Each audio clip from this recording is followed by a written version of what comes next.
Salut à tous et bienvenue une fois de plus sur cette nouvelle vidéo sur le décryptage de crypto-monnaie. J'espère que vous allez bien les amis, j'espère que vous portez à merveille. Alors les amis, aujourd'hui on va voir ensemble une astuce assez intéressante dans les crypto-monnaies, une fonction des crypto-monnaies assez intéressante qui n'est sans doute pas très commune, à savoir quoi? Le prêt. Donc, comment effectuer un prêt dans les crypto-monnaies? Je sais qu'il y a beaucoup de personnes qui ne savaient même pas qu'il est possible d'effectuer des prêts sur des plateformes d'échange, par exemple comme Binance et autres. Donc, vous avez la possibilité de pouvoir effectuer des prêts. Donc, on va voir ensemble dans cette vidéo comment est-ce qu'il est possible d'effectuer des prêts dans le monde des crypto-monnaies. Quels sont les avantages et les inconvénients d'un tel système si jamais il y en a des inconvénients. Donc, c'est ce que nous allons voir dans cette vidéo. Et si jamais c'est la première fois que vous atterrissez sur cette chaîne, quotidiennement, nous faisons le décryptage de crypto-monnaies, d'investissement en bourse ou d'investissement en ligne de façon générale. Donc, si l'une de ces thématiques vous intéresse, n'hésitez pas, abonnez-vous et cliquez sur la cloche pour ne rien rater des prochaines vidéos. Alors, les amis, en ce qui concerne l'astuce du jour, on va simplement se retrouver après une brève introduction.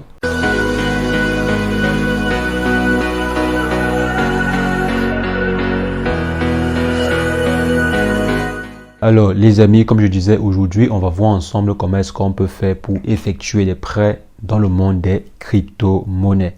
Comme on a dit, les crypto-monnaies c'est un peu comme de la finance, mais seulement qu'il est démocratisé. Seulement que le style de finance des crypto-monnaies, c'est un style décentralisé.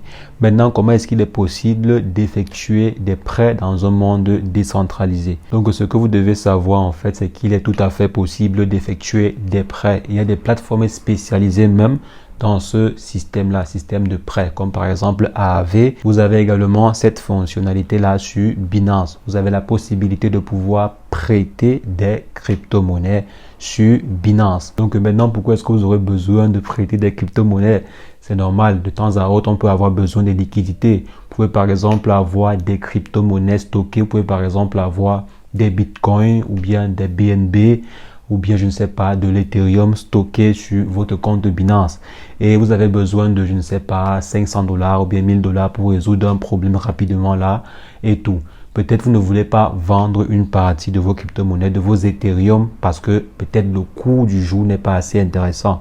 Parce qu'il faudrait aussi savoir que ce sont des investissements que vous avez fait. Vous pouvez par exemple tomber sur un jour où le Bitcoin vaut 35 000 $. Vous avez peut-être 2 Bitcoins dans votre wallet et vous voyez que si vous vendez, même ne serait-ce qu'une petite partie, vous serez perdant quoi. Donc, au lieu de vendre une partie de vos crypto-monnaies, ainsi dans une mauvaise période, ce que vous pouvez faire, c'est quoi? Vous pouvez simplement aller prêter des stablecoins par exemple. Vous pouvez par exemple prêter pour 7 jours, 14 jours, 30 jours en fonction des plateformes. Il y a des plateformes qui vous donnent même la possibilité de prêter sur 6 mois, 1 an et autres. Donc là, vous mettez en fait vos bitcoins ou bien vos Ethereum ou vos BNB que vous avez en garantie pour prêter par exemple des BUSDT, des USDT et d'autres crypto-monnaies. Donc là, c'est un peu en fait un cas d'utilisation qui peut vous aider lorsque vous avez des crypto-monnaies et que vous ne souhaitez pas les vendre. Mais vous avez quand même besoin de liquidité. Ne pas par exemple être obligé de revendre ces crypto-monnaies dans des mauvais moments. On sait que des situations peuvent arriver. Vous pouvez détenir plusieurs bitcoins ou bien plusieurs Ethers et vous avez besoin de liquidité. Donc ça, c'est une solution assez intéressante pour pouvoir résoudre ce problème-là. Et vous pouvez aussi avoir besoin de cela pour d'autres utilités. Vous pouvez par exemple avoir besoin de cela pour investir sur un projet. Vous pouvez par exemple posséder des Ethereum et vous souhaitez investir sur un projet, je ne sais pas, de BNB ou bien sur un projet basé sur la blockchain de Binance Smart Chain. Et vous ne voulez pas vendre vos Ethers pour pouvoir aller acheter les tokens en question.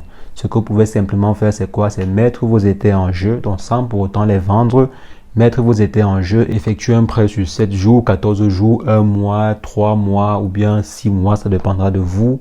Et ensuite, aller investir sur le projet en question. Donc là, vous aurez en fait les tokens du projet en question et aussi vos Ethers. Donc, vous n'aurez pas du tout vendu vos Ethers, mais ces derniers vont simplement vous aider à garantir le prêt que vous avez effectué pour aller acheter les autres tokens, pour aller investir sur un autre projet développé sur la blockchain de Binance. Maintenant, vous pouvez par exemple vendre une partie de votre investissement que vous avez fait sur la BSC pour rembourser votre pour rembourser votre prêt. Donc là, c'est aussi une stratégie assez intéressante pour bien investir dans les crypto-monnaies. Maintenant, aujourd'hui, on va voir le cas de Binance. Donc, comment effectuer un prêt sur la plateforme Binance.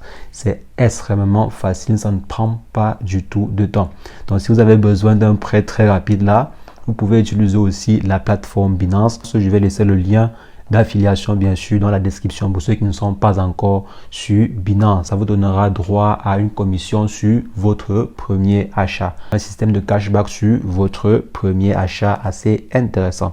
Donc là, par exemple, je vais simplement aller sur Binance. Donc là, je suis par exemple sur Binance. Je sais que généralement, vous êtes à ce niveau. Donc généralement, vous avez l'interface Lite. Maintenant, pour aller dans l'interface complète, je peux dire cela ici. Vous devez simplement venir ici et cocher ceci pour que cela vous ramène sur l'interface assez fournie quoi. Maintenant, on va aller simplement au niveau de menu. Je m'en vais dans menu ici. Je vais aller au niveau de finance. Je m'en vais dans les finances tout en bas. Donc ici, vous avez l'option faire un prêt. Je m'en vais dans faire un prêt et ensuite j'ai ce menu qui s'affiche. Vous pouvez par exemple faire des prêts de BUSD. Comme j'ai dit, je préfère souvent, bon, c'est plus commun de faire des prêts de stablecoin parce que c'est plus facile à rembourser. Imaginez-vous par exemple que vous effectuez des prêts de l'Ethereum et lors de votre prêt, l'Ethereum coûtait 1000 $. Et maintenant, à la date d'échéance, l'Ethereum coûte 3000 $. Vous voyez que c'est pas du tout intéressant. Non seulement vous avez des intérêts et vous avez aussi la crypto-monnaie qui a fructifié. Donc, au lieu de rembourser simplement 1000 $, vous allez rembourser 3000 $ avec les intérêts. C'est énorme. C'est pourquoi c'est très recommandé d'effectuer des prêts de stablecoin et non des prêts de crypto-monnaie volatiles. Je crois même certaines plateformes vous interdisent de faire cela. Donc, effectuez toujours des prêts de stablecoin. Maintenant, avec vos stablecoins, vous pouvez aller faire ce que vous voulez. Si jamais vous voulez, par exemple, des BNB, vous pouvez emprunter des stablecoins pour aller acheter vos BNB. Si vous voulez, par exemple, des prêts de je ne sais pas quoi, Bitcoin et consorts, il faut d'abord emprunter des stablecoins et ensuite aller acheter vos bitcoins avec les stablecoins que vous avez empruntés. Parce que vous allez en fait rembourser les stablecoins. Si vous prêtez les bitcoins, vous allez en fait rembourser ces bitcoins-là. Même si le prix du bitcoin fait du x3 ou bien du x4. Entre-temps, cela, ça vous regarde. C'est pourquoi il faut toujours effectuer des prêts de stablecoin. Maintenant, je peux par exemple venir ici, vu que j'ai des Ethereum, j'ai quelques Ethers dans mon compte actuellement, je peux venir effectuer des prêts de USDT. Je vais venir par exemple ici, je vais mettre en garantie mes Ethers. Je mets ETH, donc je vais mettre en garantie mes Ethers, bien sûr en fonction du montant que vous avez dans votre compte. Par exemple ici, en fonction des Ethers que j'ai dans mon compte, j'aurai un montant maximum d'USDT que je peux emprunter.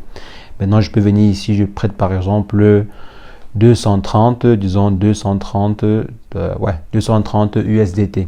Donc là, c'est bon, j'ai assez de liquidité en ETH pour pouvoir emprunter 230. Je vais par exemple ici, vous avez le ratio de PV de liquidité qui est aux alentours de 83%, assez intéressant.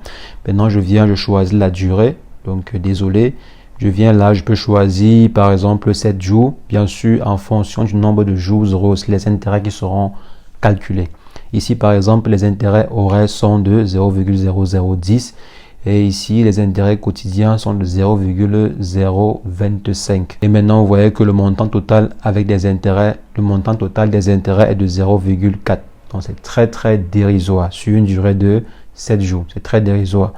Maintenant, si on part sur un mois, vous allez voir que c'est pas aussi énorme. Donc là, c'est juste 1,72 $. Donc, vous prêtez, par exemple, 230 $ et vous remboursez 231 $ dans un mois.